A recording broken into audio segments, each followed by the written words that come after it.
This is the X-Zone Broadcast Network, broadcasting worldwide on broadcast affiliates and satellite program providers, including CNN Broadcast Network, Sirius Satellite Network, Star Media, Good News Radio Network, Angel Broadcast Network, Wiki Broadcast Network, and WPBN TV. For more information on the X-Zone Broadcast Network, visit us at www.xzbn.net.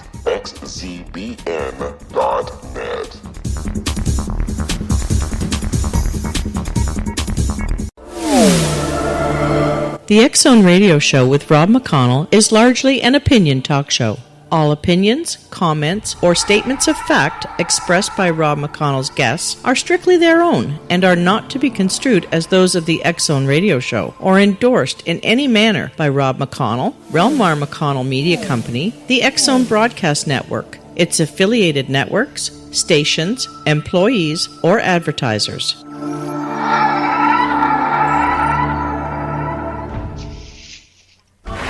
All Hit Radio.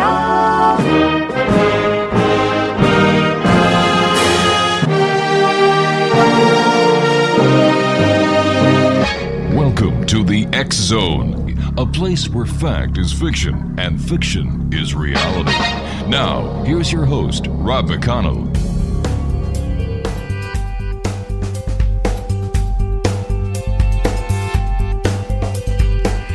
Welcome back to the X-Zone, everyone. I am Rob McConnell. We're coming to you from our broadcast center in Hamilton, Ontario, Canada, on the X-Zone Broadcast Network and our growing family of affiliates right around this great big world of ours. If you'd like to find out more about us, there's one simple way to do it. You can either go on to any social media site, X-Zone Radio TV, or you can go to www.xzoneradiotv.com and to find out all about the X-Zone Broadcast Network, the shows, the hosts that we have, as well as our broadcast schedule, www.xzbn.net.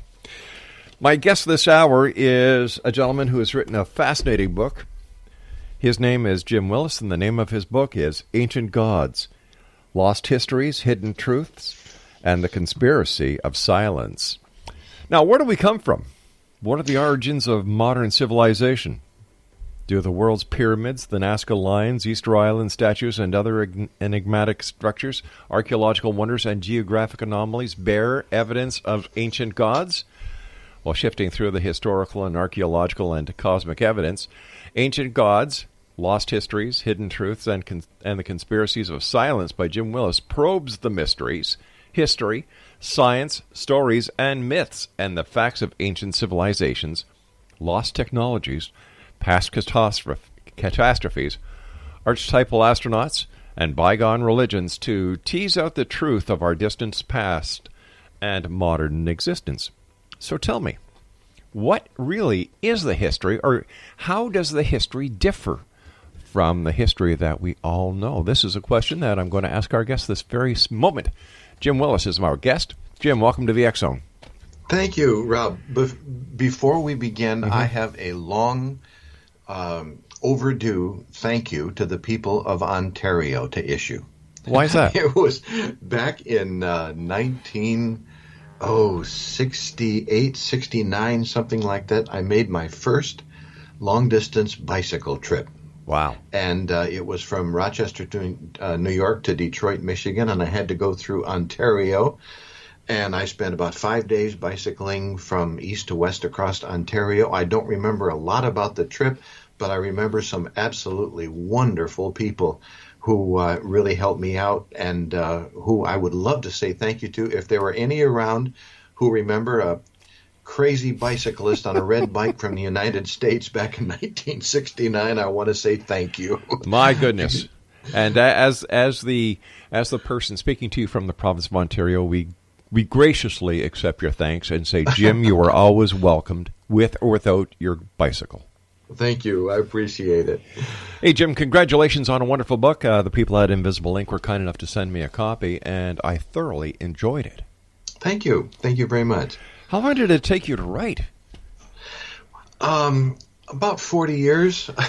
No, I've been doing the research for a long time, and the writing itself actually was a culmination of a lot of that research. So it took about 6 to 8 months, something like that.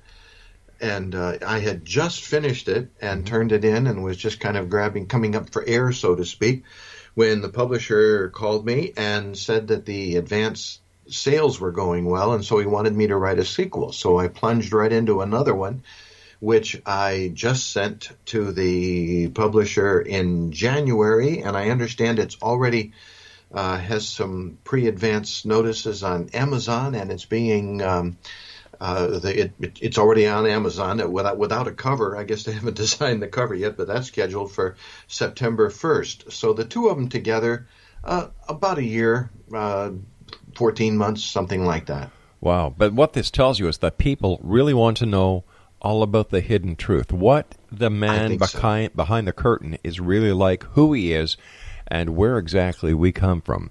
Jim, you and I have to take our first break. Please stand by. Great having you with us again. Congratulations on your book, Jim, and X-Zone Nation. This is a book to get. Ancient Gods, Lost Histories, Hidden Truths, and the Conspiracy of Science. Jim Willis is the author. Jim Willis is my guest this hour as we continue here in the X-Zone from our broadcast center in Hamilton, Ontario, Canada. If you'd like to send me an email, it's very simple, xzone@xzoneradiotv.com. And you can always check us out on our website, xzoneradiotv.com, and to find out all about the programming on the X-Zone Broadcast Network. You got it? xzbn.net. I am Rob McConnell. Jim Willis and I will return on the other side of this break. Don't go away.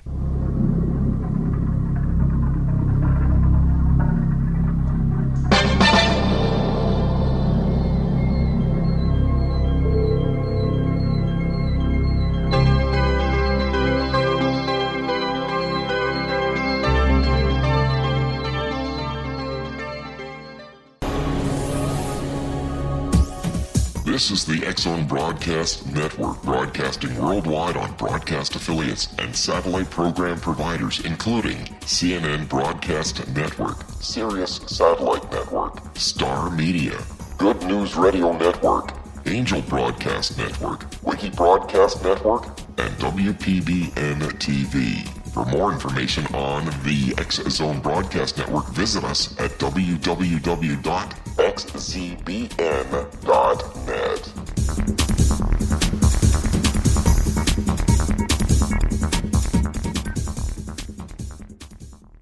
How would you like to be able to read other people's minds? Well, the next best thing is here. When you know how to read a person's name, you know how the person thinks, feels, and behaves.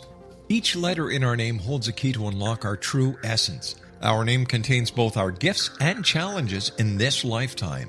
Mnemology science discovers personality secrets hidden in the placement of the letters of our names, including the first and last impression people remember about us.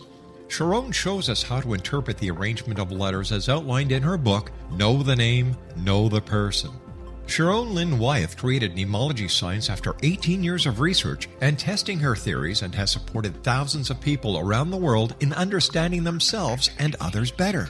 You'll enjoy Sharon's unique teachings as she shares her system to learn the gifts behind your given birth name. Even if you don't like your birth name, there are jewels in this book. If you're thinking of changing your name, ready to name your child, or wanting to get along better with others, this is the book for you. If you'd like to improve your relationships and change your life for the better, get the book today, Know the Name, Know the Person, or visit www.knowthename.com. That's www.knowthename.com.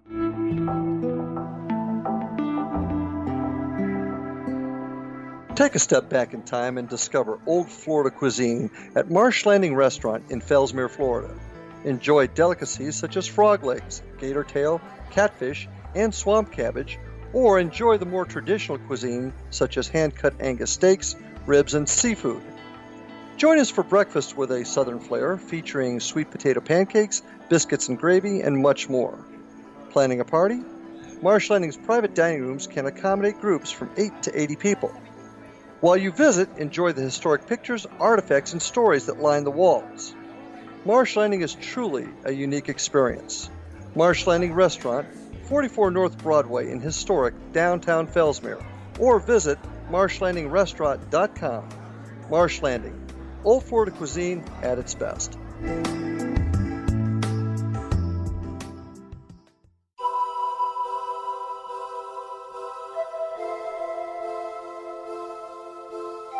If you're a seeker, don't miss the inspiring book Shamanic Awakening, Between the Dark and the Daylight.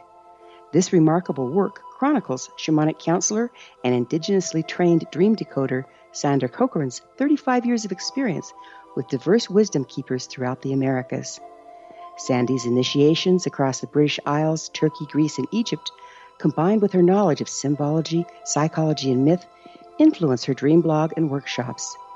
Sandy offers private readings, sacred international journeys, a meditative CD, and her book, Shamanic Awakening, to encourage you as you navigate your earth walk and create a deeper connection to yourself. Find this and more at her website, starwalkervisions.com.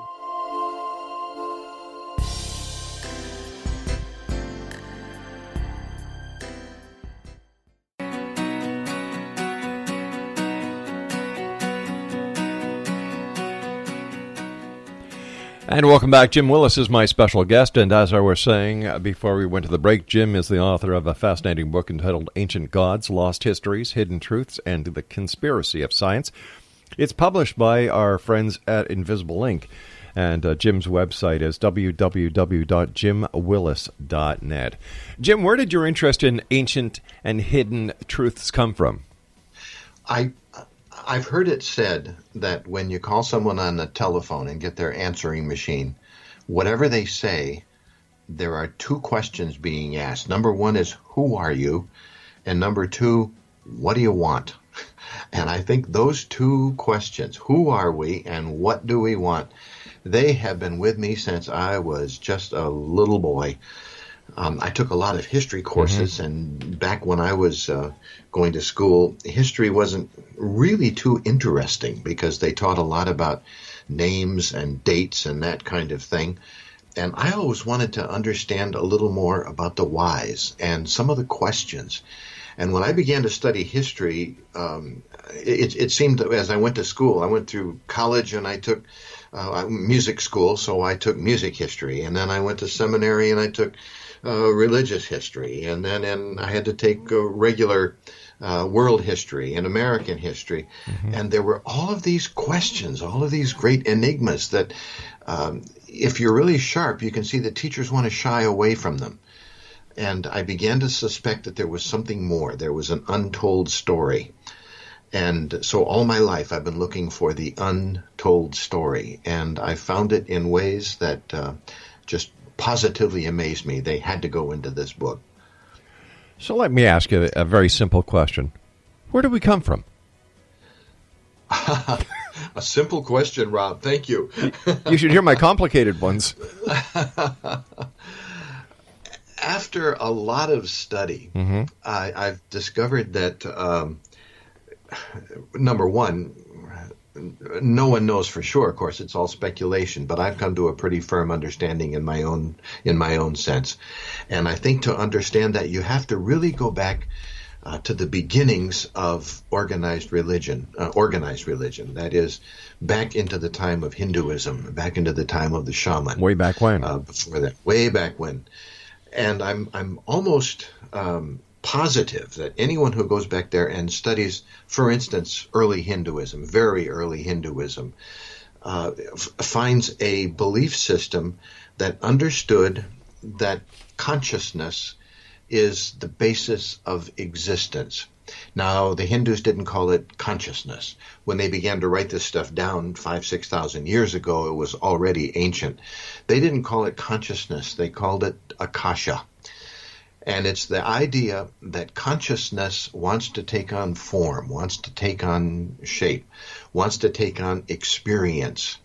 And we are that shape, that form, that experience, that manifestation of consciousness. I think there is a spiritual component that we simply cannot ignore. It goes down deep within us. We discover it pops to the surface in strange times, for instance, when we talk about intuition or precognition. Somehow we just knew something and we didn't know how. And I think that's where we are in this wonderful game of consciousness discovering itself, consciousness manifesting itself. It almost seems as if life is a great big school. It's designed to teach us something that we could not learn without it.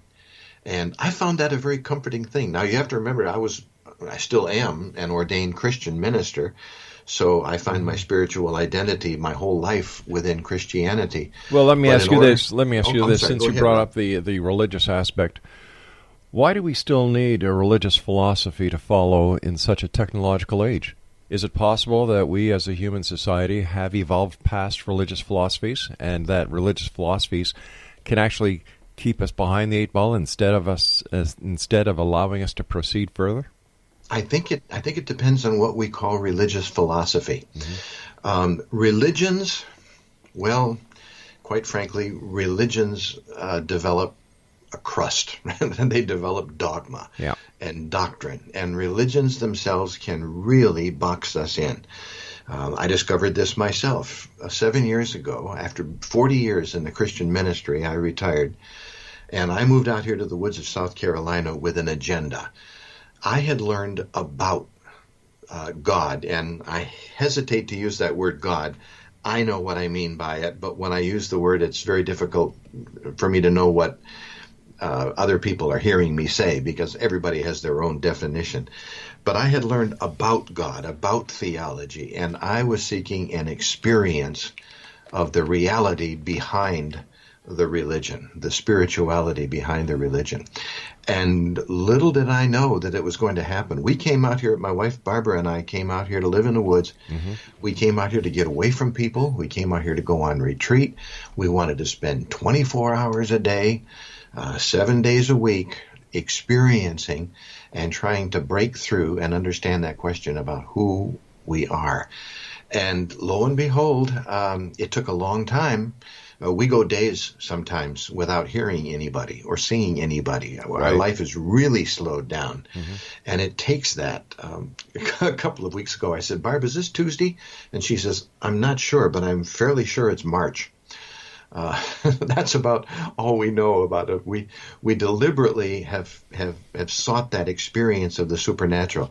Now, in my case, being a Christian minister, I think for the supernatural to really, or the spiritual to grab hold of me, it had to go outside of Christianity. So to be honest, I haven't set foot in a Christian church for 7 years, and yet I feel closer connected to what I call the source, or all that is, or whatever we want to call it.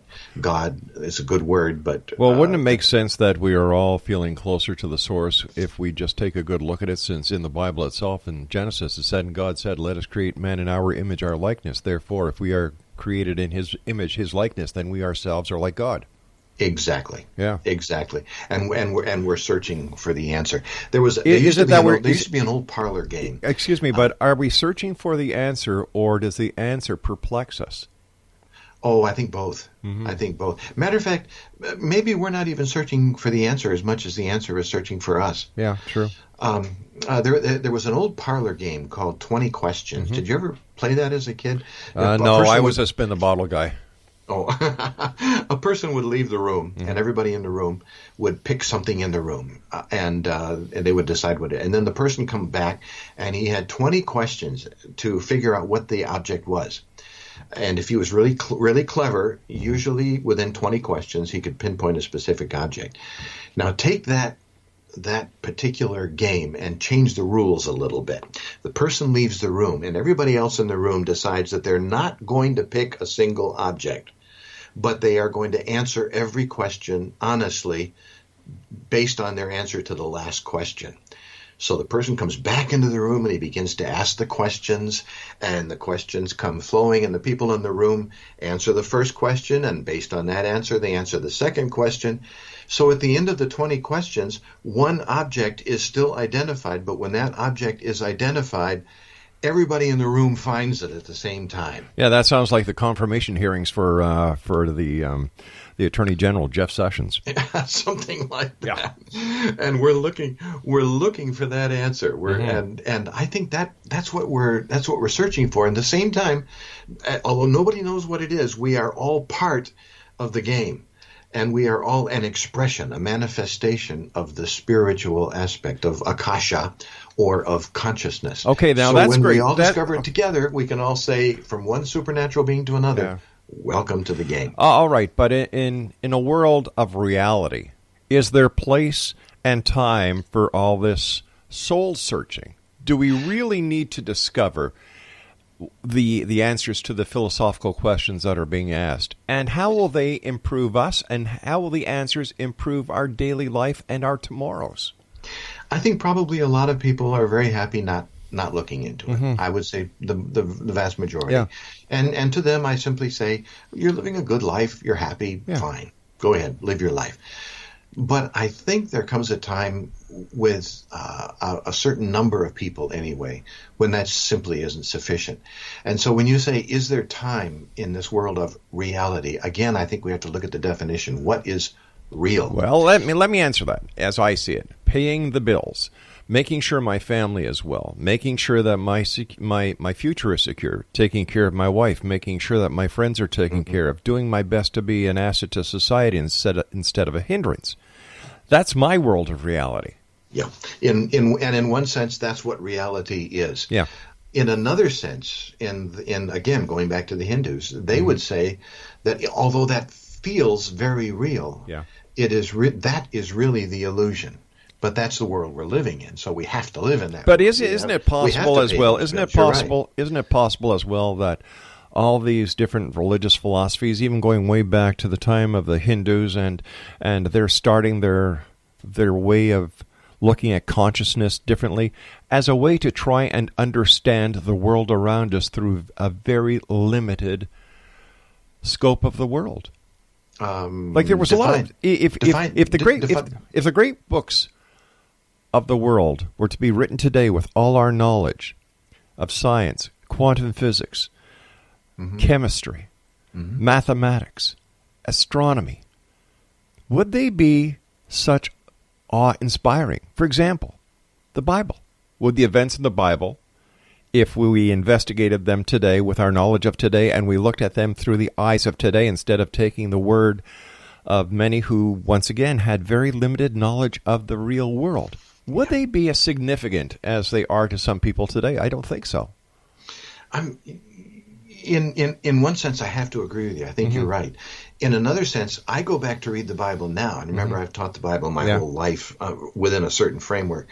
I go back and I read the Bible now, and with this relatively new understanding I have of the spirituality, I look at it, I find it more awe-inspiring than ever because I'm looking not just the content of the words on the page, but I'm looking at the mythology behind it, or the philosophy behind it. Isn't it interesting that in every single religious tradition, there is this idea that in order to really plumb the depths of it, we have to go away. We have to go to the desert. We have to go up in the mountains. We have to keep ourselves. We have to go to the monastery. We have to take a vow of silence. We have to separate ourselves from the world. And I think there comes a time in the life of probably not everybody, but of some people, when that is the only way to plumb the depths of who they are and to really look solidly into that idea of where do I come from? What am I all about? And the religious traditions can teach us that, but only if we read them besides just being an historical account and doctrine and dogma. We have to look at the underlying philosophy behind it, I think. Or the underlying reason why these books were written, the underlying reason why these philosophies were put forth at the time when they were. Yeah. I don't think that if we had a Wayback Machine with Mr. Peabody and Sherman, we went back to these early days and we're with the people and using our knowledge that we have today, and if we were successful and able to spread it throughout the people, I don't know if these philosophies would exist anymore. They probably wouldn't exist or be explained in the language that we read them now. And incidentally, I wonder how many listeners we just lost. I know what you're talking about, but I wonder how many people know about the Wayback Machine and Mr. Peabody. I think that's wonderful. You're showing your age, Rob. I've never been one to deny my age. I'll be back on the other side of this break with the news with Jim Willis as we continue here in the X Zone from our broadcast center in Hamilton, Ontario, Canada. Don't go away.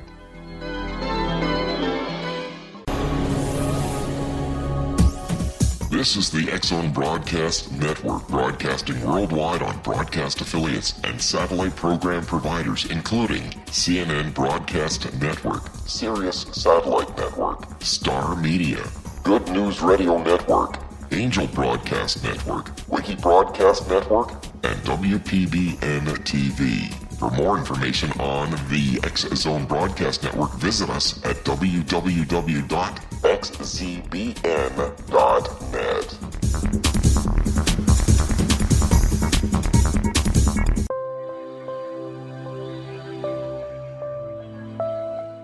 There's a legend shared by many indigenous cultures of a time when the nations were cast to the four corners of the world. Each nation was given a body of sacred knowledge that held a different portion of the truth to preserve. True reality could not be known until all the nations reunited, combining the information. If a single one was missing, the world could not be reborn and darkness would prevail. The Science of Magic Radio is dedicated to reuniting the sacred knowledge. With the understanding, none of us has all the answers, but together we can open new perceptions and possibilities. Through our combined vision, the world can be reborn into a place where darkness no longer prevails. Join me, Gwilda Wiyaka, and the Science of Magic daily on the X Zone Broadcast Network, xzbn.net, or visit us at thescienceofmagic.net.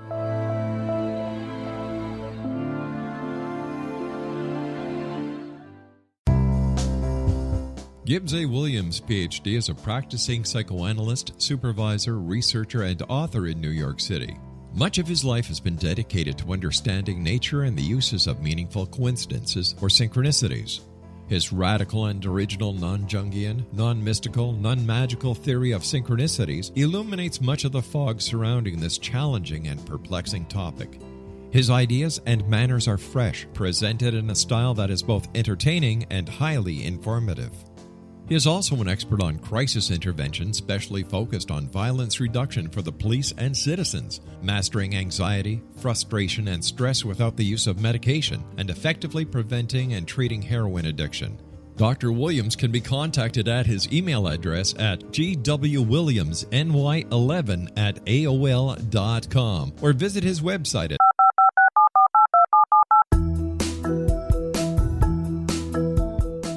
Did you know that when you're on the road with limited data or Wi-Fi, you can still listen to the X Zone Radio Show with Rob McConnell, The Science of Magic with Gwilda Wiyaka, X-1, Dimension X, Space Patrol, and every minute of the X Zone Broadcast Network by calling 213-401-0080, courtesy of Audio Now.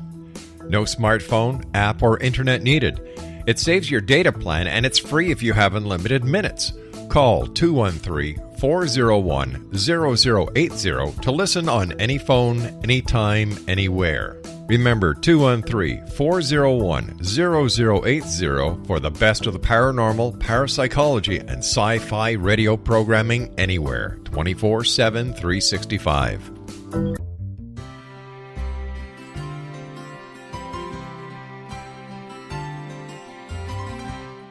True healing must address 4 levels: physical, emotional, mental, and spiritual, for us to live joyful and productive lives.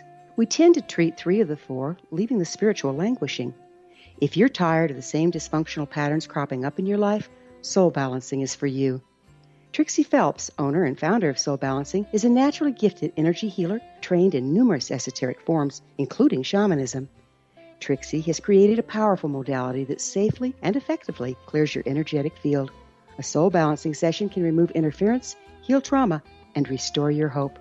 Contact Trixie for a life-changing long-distance session today. www.soulbalancing.world.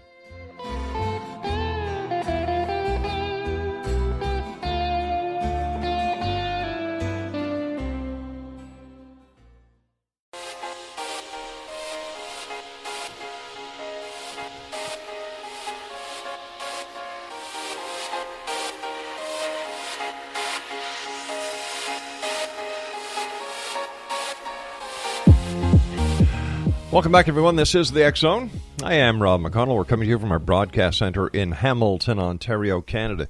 You can always check us out online on any social media site, xzoneradiotv.com. If you'd like to join us on Facebook on the X Zone Broadcast Network, it's at facebook.com/xzbn.net, and you can follow us on Twitter at xzbnradiotv.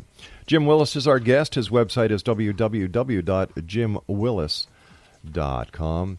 And Jim... .net. .net, I'm sorry. What is the conspiracy of silence? I didn't really understand the conspiracy of silence until I started teaching myself. When I became a college professor, I found that it's almost required of you to teach what's in the textbook. And when the textbook raises problems, or when students raise problems, you're up there in front of a great big class of students, you tend to kind of dismiss them. I hate to say, perhaps even use your authority a little bit to say, hey, I know what I'm talking about, don't ask questions. When in reality, the students raise wonderful questions. The problem is, of course, that in the conspiracy of silence, I don't use the term or use the phrase to mean that there is a deep, dark conspiracy. I don't think there's one out there of secret organization trying to keep us from understanding our true history. I just find it's easier to go along, to teach. I have a good friend down here who's working on the Topper site, which is a archaeological site on the Savannah River, about 40 miles south of us, who is a world-renowned archaeologist, but he's discovering things down there, human artifacts that go back 35 to 40,000 years. Now, that's turning archaeology upside down. It's way before the Clovis period even. And he has had to undergo a tremendous amount of trouble. He even told me once in private, which is why I won't use his name, in private once, he has told his students that if you unearth a pre-Clovis site in the southern or western United States, cover it up and don't tell anybody about it because you're going to ruin your career. That's I think a tragedy. I think it's a crime. It's not a tragedy. It's a crime. It is a crime. There's a story. I'm sure it's an apocryphal story, but I love it anyway. When Darwinism first came out, and when the fundamentalist church began to find Darwinism and discover the truth of evolution, that one old woman in the fundamentalist church was heard to pray, "Lord, make it not true, and if it is, don't let anybody find out about it." I think that's probably going on. It is a crime. The problem is that there is a real trouble, and the wonderful thing about the age in which we live, I think, is that some of these young archaeologists, some of these young scientists, some of the young theologians, some of the young philosophers are now coming up, and they understand how the game is played, and they understand that if they publish some material that's got to be peer-reviewed, and then they've got to go to the next symposium, and if it doesn't fit in with what their professors have taught them, they're stepping on some toes. But they've learned how to do an end run, thank goodness, to some television programs. They can go right to the public by doing an end run around the academic community, and through channels like the History Channel, for instance, they can say this is the way it really is, and get the public excited. So the public starts asking the questions. And I think that's the age we're in right now, and I really welcome it, because there are a lot of questions that need answering. But you know what? We've known for years that history lies. Science, history, math, archaeologists are full of liars. They are. They are. For example, we know for a fact that Christopher Columbus did not discover the Americas, and yet in every school in the United States and Canada, that's what you're taught. Yeah. And instead of the scientists, the historians, and the archaeologists having the balls enough to say, you know what, we screwed up. We are wrong. That is not how it happened. They just perpetuate the lie. Exactly. When I was in 5th or 6th grade was the first time we heard this radical idea that perhaps the Vikings had actually got here before Christopher Columbus and landed in Canada and perhaps even in New England and farther south before Christopher Columbus. Well, you see, when I went to school, it was a fact. Our teacher told us beyond a shadow of a doubt that, no, that's not true. Read it in the textbook. You'll see that Christopher Columbus discovered the Americas. Well, now look at it. Now we know. Oh, sure. Like we were told this is the truth. The fact about Christopher Columbus discovering the Americas is wrong. Mm-hmm. So I've lost a lot of respect over the years for the scientific community, the archaeological community, and the religious community because they've all lied to us, and they continue to lie to us to this very day. Yeah, the same thing happened in the religious community, for instance, when the Epic of Gilgamesh was discovered. Right. The ministers knew about it. The pastors knew about it. They talked about it at symposiums and things like this. And it had a flood story. And the flood story was much the same as the Noah account, but it was a little bit different, too. And so now these ministers hear about this story. They go back to their congregation. They don't tell the congregation that hundreds and hundreds of years before the flood story was written in the book of Genesis, there was a similar account in the Sumerian texts. Yeah. They don't tell the congregation that because they think that they're looking for the hearts and souls of their people, and why confuse? It's marketing. It's marketing. It's money. Yeah. So keep it quiet. The fake news was created by the religious philosophies and philosophers. Sure, and it's easy to go the other end too. I mean, it's easy to go to the conspiracy route, and everything becomes a conspiracy. Sure. And I think once again, it's just a lack of honesty. And let's call it what it is. Hey, listen, I've been calling it that for 26 years. Yeah. Good. Keep doing it. Yeah, I intend to. I go to sleep every night feeling good that at least I've done my share to try and make this a better world to live by bringing people the truth. Yeah. I've just finished Andrew Collins' book on Atlantis. I understand that he's been a guest with you in the past. Yep. And I just finished his book on Atlantis. He had helped me out. I had emailed a couple of times, and he had helped me out on some research that I was doing for Ancient Gods. Mm-hmm. And he just wrote me an email and said he's finished his new book about I don't have the title right in front of me right now, but it's going to be advertised soon, so you'll be able to see it. It's about the whole Atlantis story that was picked up by Carthaginian and Phoenician sailors way before Columbus, from the Bahamas all the way down the archipelago to the Antilles and Cuba and Hispaniola, and the whole story of Atlantis, the island community that sat at the gateway to America. And he tells the story about the comet 12,800 years ago that brought that whole segment to an end. And it just ties up everything. He told me in the book that he's going to be able to tie that whole Atlantis story to the beginning of Septepi, of Egypt, which is called the first years of Egypt, the early days of Egypt, and Göbekli Tepe, where he has studied. Okay, but let me ask you this. It's nice that we're giving Colin Andrew a nice plug. Okay. The reality is that is there proof? It's nice to tie. It's nice to hypothesize. It's nice to suggest. But where's the meat? Okay, the meat is found, for instance, right here in South Carolina, the Carolina Bays, which show a definite impact and can be dated to that time.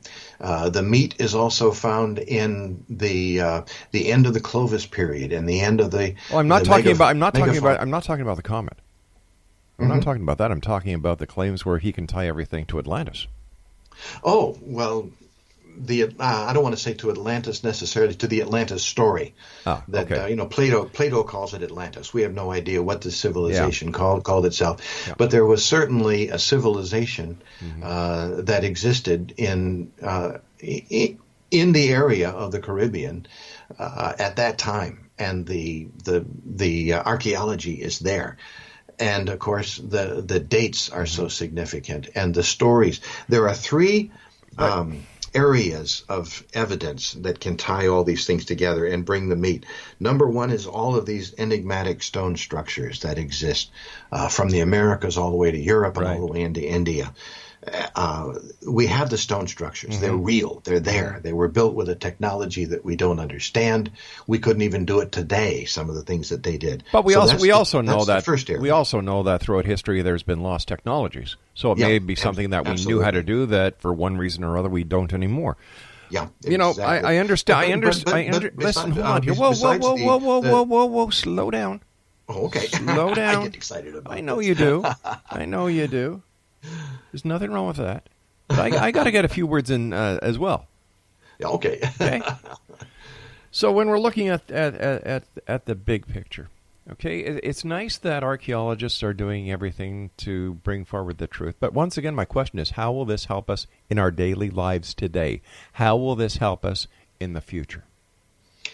I can only say how it helps me. It gives me a reason for living, purpose for living. It gives me something to look forward to when I wake up. It gives me an idea of what's going to happen when I die.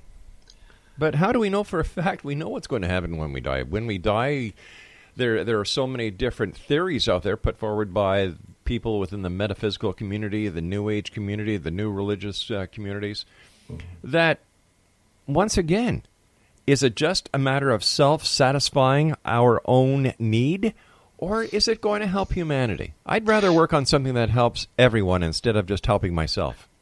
Well, then let me put it this way. Okay. Look at humanity as if it was the life of a single person, as a single species. We are entering into really a third stage of our understanding of who we are. Stage one was a stage that I like to call the A stage, and it was an intuitive understanding of who we are, and it worked, and it was fine. We would look back on it now and we would say we simply looked at the world around us and we invented the myths to try to describe it, but we sensed that there was something real. We didn't understand it, but that was it. But if that's the case, how come the Bible is still the number one selling book? Well, along comes stage B. And stage B was a rejection of stage A. That's why I call it B. Okay. It's different. It's a rejection of stage B. It says, no, we are simply evolved animals, and we're going to get rid of all that. And mythology was fun in the past, and it did its thing for a while, but it doesn't help us now. And so stage B was a wonderful stage. We sent men to the moon. We built great cities. We almost destroyed our ecology. We're on the brink of destroying ourselves. We have learned all this technology. We can blow ourselves up and worry about who's got the bomb and stage. But you know what? Wonderful thing. This is not the only time in man's history where, if you look back in the Bible, Sodom and Gomorrah, God himself did a pretty great job of killing his creation. So why should we be different? I'm talking about the civilization around us. You wanted to be practical, so I was talking to the people who surround us right now. We're coming out of stage B. We're going into what I like to call the third stage, or stage A1. It's stage A, but based on a deeper reality. We understand more about quantum physics. We understand more about parallel universes. We understand more about the multiverse. We understand more about consciousness and the field of Akasha. And we have people really looking into this. And all of a sudden we're beginning to look at that stage A, which was in existence when the Bible was written, for instance. But we're looking at it through the underpinnings of science, deep underneath. We're beginning to see that there's something real going on here. All right, I've got to take my final break. Please stand by. Exonation. Our guest is Jim Willis. He's the author of Ancient Gods, Lost Histories, Hidden Truths, and the Conspiracy of Silence. www.jimwillis.net. And we'll be back on the other side of this break. Don't go away.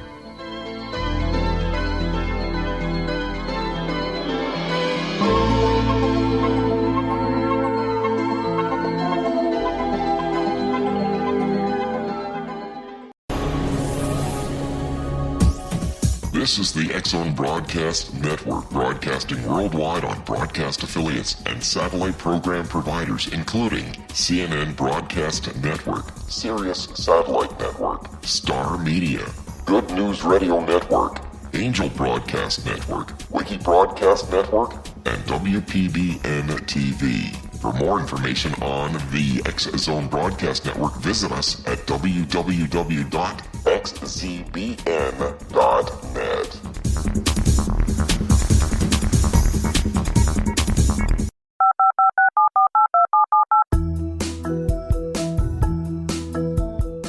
Did you know that when you're on the road with limited data or Wi-Fi, you can still listen to the X-Zone Radio Show with Rob McConnell, The Science of Magic with Gwilda Wiyaka, X-1, Dimension X, Space Patrol, and every minute of the X-Zone Broadcast Network by calling 213-401-0080, courtesy of Audio Now.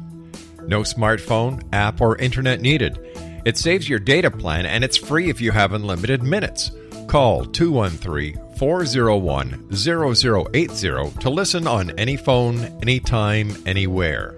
Remember, 213-401-0080 for the best of the paranormal, parapsychology, and sci-fi radio programming anywhere, 24/7, 365.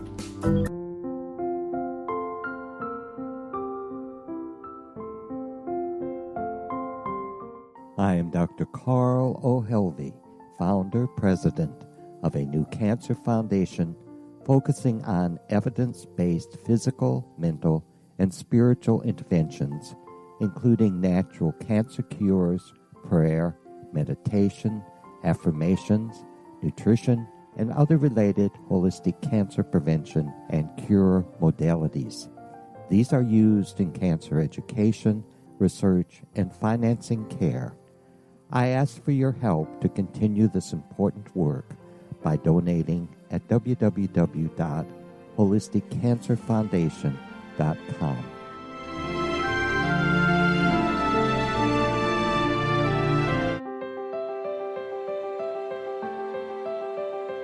Wouldn't you love to know the secret to everything? I'm Dr. Kimberly McGeorge, and on The Secret to Everything, we will merge the practical with open investigation into all realms of the mysterious.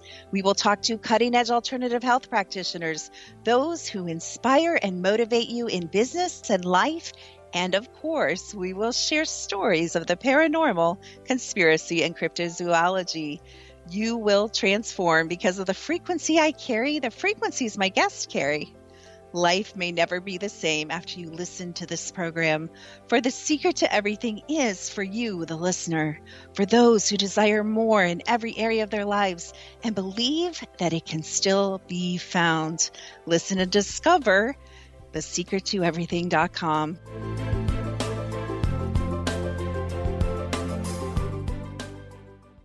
Little children aren't the only ones afraid of the dark.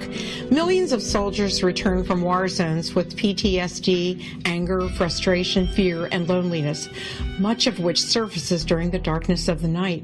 You have the chance to change the lives of these American heroes. Songs and Stories for Soldiers.us provides free MP3 players for these men and women. With a list of 3 million songs in 16 different styles, 100,000 audiobooks, and 30,000 old-time radio programs, every veteran can find something to soothe and comfort them at no cost. All our players contain an 8-hour audio program designed to help veterans fall asleep. With 1,500 plus vets now participating, it's our goal to deliver 10,000 audio players this year. Go to our website at songsandstoriesforsoldiers.us. Help us help a veteran make it through the night.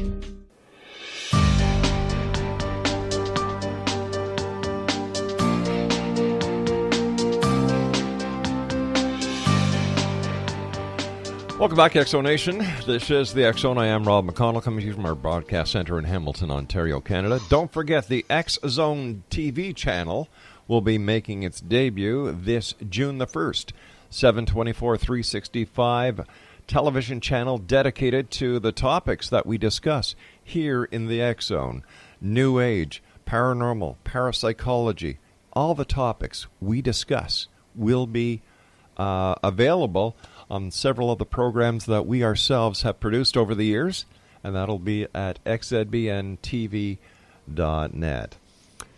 Jim Willis is our guest. He's the author of Ancient Gods, Lost Histories, Hidden Truths, and The Conspiracy of Science. His website is www.jimwillis.net. Jim, we've only got about 11 minutes left. So let me ask you this. I understand about your 1, 2, 3. But what happens if during the investigation by science, who are going to be using quantum physics, multiverse, dimensional investigations, and all the other technology sciences that we have today, what happens if they prove that nothing happens to us when we die?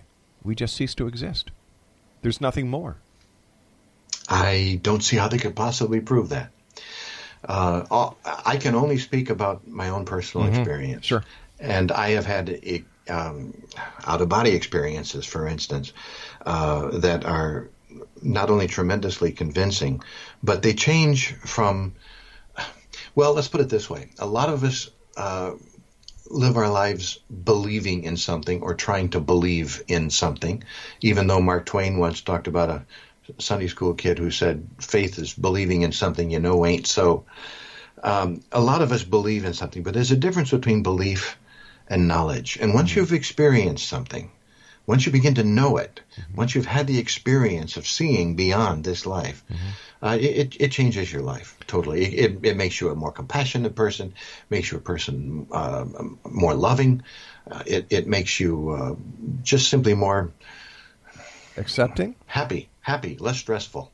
How can you possibly be worried when you know that death is not the end? Or are we just pulling a con on ourselves?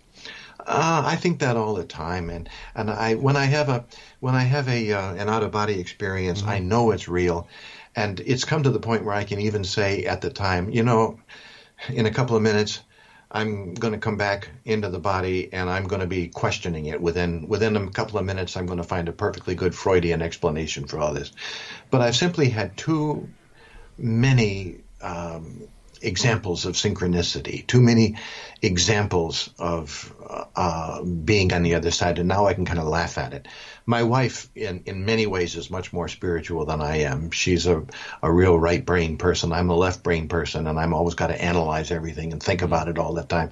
I live most of my life in my left side of my head, and I've discovered that it's very easy to pull the wool over our eyes in the opposite way than we normally think. In other words, we come up with good rational explanations why this can't be true. And so we have to ask ourselves, why am I trying to disbelieve this when I've had the experience, when I've seen it, when I knew it, and while I was having it, I knew it was real? Now, am I going to convince anybody else? No. Am I going to convince you? No. But I've convinced myself, and that's sufficient. I guess that's all that matters, what you believe, not what anybody else believes. Mm-hmm. Yeah, as long as you're honest with yourself. That's the whole key. You've got to be honest with yourself. All right, but let me ask you this. Being honest with yourself and fooling yourself are often misinterpreted for each other. Mm-hmm. So how do you know you're not fooling yourself? Well, people come into this life and they make their decisions based on what I call faith statements. If a person comes to the point when he has a faith statement that says, this is real, spirituality is real, the other side, the multiverse is real, I've been there, I've seen other things, and that's how you begin to look at life. On the other hand, there's a lot of left-brain thinkers out there who have not had that experience and can't imagine that experience, and so they say, you're just fooling yourself. Well, never can the two come together. It just won't work.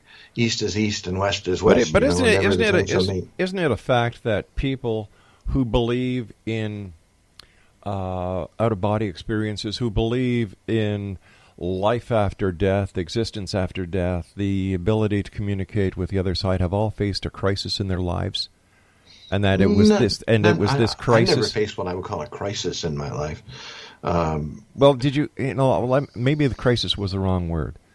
Mm-hmm. But something in their life that proved or that gave them the feeling that their life on that track that they were on was not what it was, and that people who are satisfied with their lives, where they're going, where they're coming back, and they're satisfied with who they are, really have no need for this spiritual aspect of life. They're very happy dealing with reality. I haven't experienced that myself. As a minister for 40 years, I stood at the bedside of many, many people who died, some of them who had near-death experiences and came back to talk about it. I've never seen anybody who came back less spiritual than they were when they went in. I've seen a lot of atheists come back as believers in something bigger than themselves. But I've never seen anybody come back without a spiritual dimension. Well, okay, to their all life. right. So is the experience that rocks your world from reality to spirituality necessary in order to cross this great divide from one hard fact to a spiritual aspect? Possibly. It was for me. But then again, you and I use different words here. When you say from reality to spirituality, to my way of understanding now, it's just ingrained in me that this is not reality. This is the illusion. This is the temporary. The reality is on the other side. That's the real. I don't understand how anybody can think that way. I do. Yes, but you're a man of faith. You've devoted your life to faith, a God that has never been seen, a lot of events that could never be proved. Well, so you've dealt with faith, but the God has now been seen, and it took me most of my life to get to that point, and many people never will. You just have to understand that you can't force a belief in the supernatural or the spiritual on anybody. It's just not going to work. And many people are very content to go through their whole life that way. It's a lot easier. If that's the case, fine. It's a lot easier if you base your life on spirituality and faith than having to deal with the reality of the everyday world. I agree with that. Well, I have to deal with the everyday world like everybody else. But I've got away from it in the last 7 years deliberately. But for most of my life, I had the committee meetings, and I had the family problems, and I had all of the stuff that everybody else did. Right. And I had to deal with it all. Everybody does. Even those who know that this isn't reality, that the other side is reality. Oh, sure. It still hurts when friends let you down, or when somebody criticizes you. Of course, when you're an author or when you go on the radio, of course you're always going to get people who write back and deliberately try to hurt you or undermine you or say something bad about you. A friend of mine used to say it's the woodchuck who sticks his head up in the air that gets shot at. Being an author, being a public speaker. That happens. Yeah. You get that, and it hurts. There's no question about it. It hurts. You have to deal with it like anybody else. But on the other hand, it's a great help to me to know that there is another side out there. Now, I have to say this. For instance, over the last couple of months, I've been building a house next door in the woods for my daughter, who's going to come up and live with us. We can see the writing on the wall. We're getting older. We want to stay here, so she's going to help us. And when I'm locked down to pounding nails, and when I'm locked down to how is this going to fit into that, it's difficult to meditate. It really is. You get your life sucked down to this world, and it's tough to get to the other side. But you know it's there. You know it's there. Wow. You know what? I appreciate everything you say. I really do, from the bottom of my heart. And I appreciate the book you've written. Thank you, Rob. And there's no ifs, ands, or buts. There are a lot of questions that need to be answered. And, I think it's through the open-mindedness and the hard work and dedication that people like you put into these books and put into these thoughts and bring forward to the public that the public will start talking. But I think that when this happens, we're going to see so many changes within the social structure that we're so used to, that the change is going to be, it's just going to be wow. And you're building that change with programs like yours by opening up the questions, asking the questions, and opening them up. Yeah. It's a very important work you do. Well, I thank you very much for that, sir. Let our listeners know how they can get a copy of your book, where it can be found, and so on. Oh, the easiest way is probably just on the internet, look up at Amazon or Visible Ink Press, or Target is carrying it, or Barnes & Noble, or any place, any bookstore can get it right now. Probably the easiest way is just to look up Jim Willis, Ancient Gods on Amazon, and you'll come up with not only Ancient Gods, but you'll come up with, I think, 10 or 11 other books by Jim Willis, too. Well, you know what? We're going to have to get you back on so we can talk more about Ancient Gods, as well as the other great books you've written. Thank you. I'd love to come. Jim, it's been a pleasure talking to you. I wish you much success, and thank you for taking time out of your day to join us tonight here in the X Zone. Thank you, Rob. Appreciate it. X Zone Nation, my guest this hour has been Jim Willis. He's the author of a great book, and I'd like to thank the people at Invisible Press for helping make this interview possible and for sending me a copy of Jim's book. I ask tough questions. No two ways about it, because you, the X Zone Nation, deserve the answers. I'll be back on the other side of this break with the news as we continue here in the X Zone from our broadcast center in Hamilton, Ontario, Canada. My name is Rob McConnell. Whatever you do, don't go away.